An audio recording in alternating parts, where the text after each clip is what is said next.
नमस्कार दोस्तों, स्वागत है आपका मेरे चैनल कॉमिक्स लाइफ में। शुरू करते हैं मनोज कॉमिक्स की एक और मज़ेदार कॉमिक्स, काला गुलाब पार्ट 2। बहन, अपने मन में किसी किस्म का कोई वहम मत लाओ। मेरे यहाँ तुम्हें कोई कष्ट नहीं होगा। ईश्वर ने न मुझे कोई बहन दी है और ना बेटा। यदि तुम हाँ कह दो तो शायद इसी समय मुझे दोनों रिश्ते मिल जाएंगे। मुझे एक बहन मिल जाएगी तुम्हारे रूप में और चारू के रूप में एक सुंदर लड़का। और बहन, मैं तुम्हें यह भी वचन देता हूँ कि मेरे बाद चारूदत्त ही चंदनगढ़ का राजा होगा। अब इनकार न करना, वरना मेरा दिल टूट जाएगा।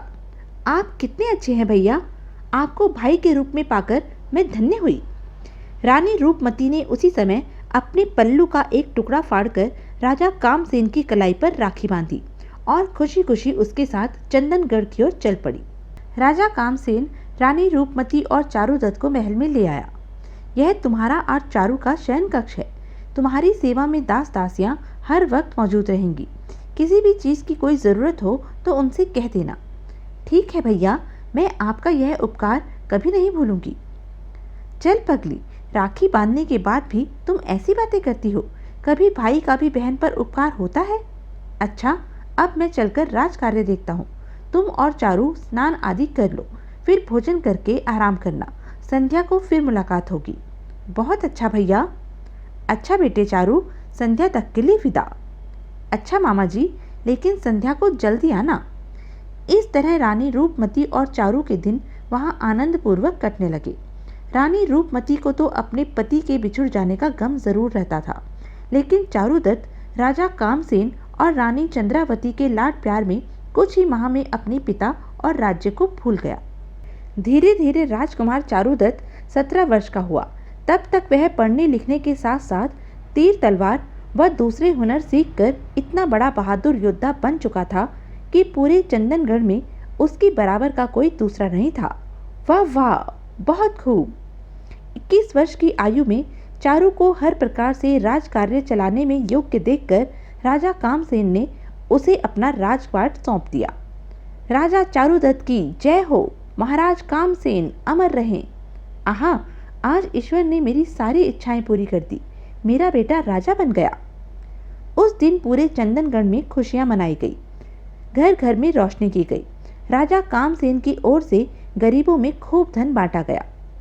चूंकि चारूदत्त सबसे मीठा बोलता था, किसी से बड़े बोल नहीं बोलता था, वह न्यायप्रिय था, अतः कुछ ही माह में चंदनगढ़ की प्रजा का उसने मन जीत लिया। हर तरफ हर व्यक्ति उसकी प्रशंसा करता थकता नहीं था। महाराज, आप बड़े दयालु हैं। एक दिन, मामा जी, मुझे एक अच्छा सा घोड़ा चाहिए। मैं दूसरे देशों की सैर को जाना चाहता हूँ। बेटा, इसमें हमसे पूछने की क्या ज़रूरत है। अब तुम राजा हो, राज्य की और हमारी हर वस्तु के मालिक हो। घुड़साल में एक से एक बढ़िया घोड़े मौजूद हैं। जो पसंद आए ले लो। हाँ हाँ बेटा, इसमें पूछना कैसा। चारूदत्त घुड़साल में गया, लेकिन उसे वहाँ कोई घोड़ा पसंद नहीं आया। लौटकर, मामा जी, घुड़साल में तो कोई भी घोड़ा मेरे काम का नहीं है। मुझे तो अब सबसे नायाब घोड़ा सवारी के लिए चाहिए। ओह बेटा, घुड़साल में मौजूद घोड़ों से अच्छा घोड़ा भला तुम्हें कहाँ मिलेगा। वे घोड़े पूरे देश से छांट छांट कर एकत्रित किए गए हैं। खैर, फिर भी यदि तुम्हें वे घोड़े पसंद नहीं हैं तो तुम राज्य भर में घूमाओ और जो कोई भी घोड़ा पसंद आए उसे ले आओ। घोड़े वाला जितनी कीमत मांगेगा उसे दे दी जाएगी। ठीक है मामा जी, मैं ऐसा ही करता हूँ। राजकुमार चारूदत्त अगले ही दिन महल से घोड़े की तलाश में निकल पड़ा। मुझे विश्वास है कि वह जरूर कोई नायाब घोड़ा लेकर लौटेगा। आप ठीक कहते हैं स्वामी, हमारा बेटा कोई मामूली लड़का नहीं। कितने महान हैं भैया और भाभी, चारू को सगे बेटे से भी बढ़कर चाहते हैं। राजकुमार चारू पूरे राज्य में घूमा, लेकिन कहीं भी उसे अपनी पसंद का घोड़ा नहीं मिला। ये सब भी बेकार हैं, कहीं और देखूं। अपनी पसंद के घोड़े की तलाश करते करते एक दिन वह मार्ग भटक गया और अरे, यह तो मैं जंगल में आ पहुंचा हूँ। मुझे वापस लौटना चाहिए। चारूदत्त जंगल से बाहर निकलने के लिए वापस पलटा, लेकिन वह उस मार्ग को नहीं पकड़ सका जिससे वह आया था। लिहाजा वह चलता चलता बीच जंगल में पहुंच गया। उफ, अब क्या करूं? जंगल से बाहर निकलने का तो कोई मार्ग ही नहीं मिल रहा।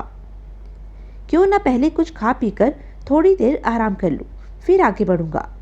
खाने पीने के पश्चात उसने थोड़ी देर आराम किया और फिर आगे बढ़ चला। किस्मत की बात थी कि वह कुछ ही दूर चला था कि महात्मा जी, उन्हीं के पास चलता हूँ, वही मुझे जंगल से बाहर निकलने का मार्ग बता सकते हैं। लेकिन निकट पहुँचने पर ओह, महात्मा जी तो समाधि में लीन हैं, इनका ध्यान भंग करना उचित नहीं होगा। अब क्या करूं? क्यों ना इनके ध्यान टूटने तक मैं यहाँ की सफाई कर दूं व झोपड़ी के भीतर रखे सामान को ठीक ठाक लगा दूं। हाँ, यही करना चाहिए। और चारुदत्त उसी समय साफ सफाई करने में जुट गया। सारे काम निपटाने के पश्चात चारू साधु के सामने बैठ उन्हें पंखा झलने लगा। काफी देर बाद जब महात्मा जी का ध्यान टूटा तो चारुदत्त को अपनी सेवा करते देख वे बहुत प्रसन्न हुए। सदा सुखी रहो बेटा। लेकिन तुम कौन हो और इस जंगल में क्यों भटक रहे हो? मैं चंदनगढ़ का राजा चारुदत्त हूँ महात्मन। रास्ता भटक कर इस जंगल में आ पहुंचा हूँ। कृपया कर मुझे बाहर निकलने का मार्ग बता दीजिए। यहाँ से सीधे जाकर पश्चिम को मुड़ जाना। फिर जब सीधे चलते हुए तुम्हें एक विशाल किंतु सूखा बरगद का पेड़ दिखाई दे तो बाएं मुड़ जाना। बस तुम इस जंगल के बाहर पहुंच जाओगे। आपका बहुत बहुत धन्यवाद महात्मन। अब मुझे आज्ञा दीजिए। ठहरो बेटा, तुमने मेरी बहुत सेवा की है, मैं तुमसे बहुत प्रसन्न हूँ। तुम्हें कुछ मांगना हो तो मांग लो। महात्मन, ईश्वर का दिया मेरे पास सब कुछ है, इसलिए मुझे आपसे कुछ नहीं। ओह, घोड़ा! कहते कहते चारुदत्त को अपनी पसंद के घोड़े का ध्यान आया और वह चुप हो गया। चुप क्यों हो गए बेटा? बोलो बोलो, तुम्हें क्या चाहिए? महर्षि, मैं महल से एक ऐसे घोड़े की तलाश में निकला था जैसा संसार में दूसरा ना हो। यदि आप दे सकते हैं तो कृपया कर ऐसा नायाब घोड़ा ही दे दीजिए। मैं आपका यह उपकार कभी नहीं भूलूंगा। ओह! चारू की बात सुनकर महात्मा जी किसी गहरी सोच में डूब गए। महात्मा जी को सोच में डूबे देखकर चारुदत्त तुरंत बोला, महात्मन, यदि आप ऐसा घोड़ा देने में असमर्थ हैं या आपकी कोई मजबूरी हो तो रहने दीजिए। मैं बिना वजह आपको परेशान नहीं करना चाहता और ना ही मेरी ऐसी कोई जिद ही है। ऐसी कोई बात नहीं है बेटा। दरअसल बात यह है कि तुमने बहुत दुर्लभ घोड़ा मांगा है। मैं ऐसा घोड़ा तुम्हें दे दूं तो क्या तुम उसका भेद और उसे संभाल कर रख पाओगे? मैं कुछ समझा नहीं महात्मन। सुनो बेटा, सबसे नामी घोड़ा इंद्रदेव के पास है और वह देवताओं के पास ही रहता है। लेकिन तुम मनुष्य हो, क्या तुम उसे संभाल सकोगे? यदि आप उसे मुझे देंगे तो मैं उसे हिफाजत से रखने की पूरी कोशिश करूंगा। तो ठीक है, मैं अभी इंद्र अस्त्र को यहाँ बुलाता हूँ, लेकिन तुम मेरे मंत्र उच्चारण के समय कुछ बोलना नहीं, वरना ध्यान भंग हो जाएगा। बहुत अच्छा महात्मन। महात्मा जी ने आंखें बंद कर ली और जोर से किसी मंत्र का उच्चारण करने लगे। ओम। और मंत्र के पूरा होते ही बादलों के बीच से एक सुंदर घोड़ा धरती पर उतरने लगा। शीघ्र ही आहा, इंद्र अश्व! घोड़ा उनके पास उतरकर शांत खड़ा हो गया। वाह, ऐसे घोड़े के बारे में न कभी सुना न कभी सपने में देखा। बेटा, अब कुछ बातें ध्यान से सुनो। इस घोड़े में बड़े गुण हैं। तुम जहाँ चाहोगे यह तुम्हें वहीं पहुँचा देगा। यह खतरे के समय अपने आप तुम्हारी मदद करेगा। लेकिन तुम्हें इसे और लोगों के सामने गधा बनाकर रखना होगा। जब इसकी तुम्हें बहुत ही ज़रूरत पड़े तभी इसे घोड़े के रूप में लाना। जब तुम इससे प्रार्थना करोगे तब यह गधे का अथवा घोड़े का रूप धारण कर लेगा। यदि तुमने यह बात ध्यान में नहीं रखी तो तुम स्वयं एक दिन मुसीबत में पड़ जाओगे। मैं आपकी सभी बातें ध्यान रखूंगा महात्मन। एक बात और, तुम हमेशा एकांत में इसकी पूजा करना, वरना यह तुम्हारा कहा नहीं मानेगा। मैं ऐसा ही करूंगा महाराज। तो ठीक है, अब तुम इस पर सवार हो जाओ और अपने महल पहुंचो। लेकिन हाँ, जंगल पार करते ही इसे गधा बनाना मत भूलना। जैसी आज्ञा महात्मन। प्रणाम।